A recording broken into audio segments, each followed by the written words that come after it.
So people have been talking about what might be a good thing to learn after they've learnt the cascade, the basic cascade. But I'm going to show you some tricks just using two balls that will help all sorts of patterns in your juggling. The first one is something you may already be familiar with, which is just this here, throwing the ball straight up and they fall straight down to the same hand. This, if you can get this going in a piston kind of fashion, so that one ball is going up as the other one is coming down, and you can do this really comfortably, that's going to help with a lot of patterns that you do. This straight up and down thing will be featuring in a lot of other patterns which you do with 3 balls, 4 balls and so on and so forth. Because normally what we're doing is we're throwing across the body like this, 1, 2 and 1, 2, and this is the same thing, but it's repeatable because the balls are coming back to the same hand. Another way of increasing your hand speed and also improving the shape of your cascade pattern is to throw 2 balls in quick succession, 1, 2, and then throw them back with the other hand. So you're doing 2 right throws and 2 left throws, and that looks like this. And this is really nice for just increasing your hand speed and making sure that your throws are nice and accurate.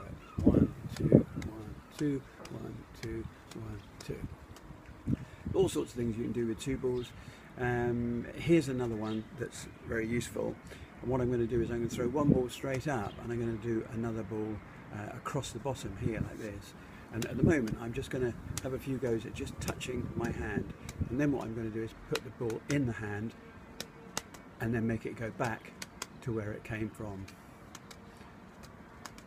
So I like to think of this ball as motivating this one to go up rather than throw and then go across like this. It's too speedy. If you think of this one as the thing that motivates the other ball to go up.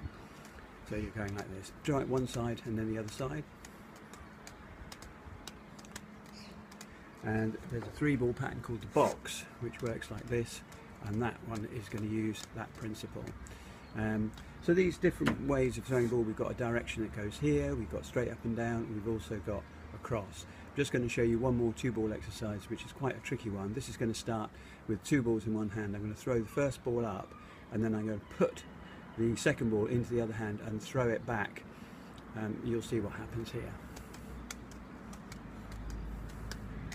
So I'm throwing this one up, placing it, throw, place, throw, place, throw. So each time I catch the descending ball, I shovel it across into the other hand, and it's the first ball that goes out the other hand, as it were. So it's 1, 2, 1, 2, 1, 2, 1, 2, 1, 2, 1. Each one that comes down, shoveled across and thrown straight back up again. That is quite a tricky one, but have a go at some of those, see whether you enjoy them, and I hope it improves all your juggling.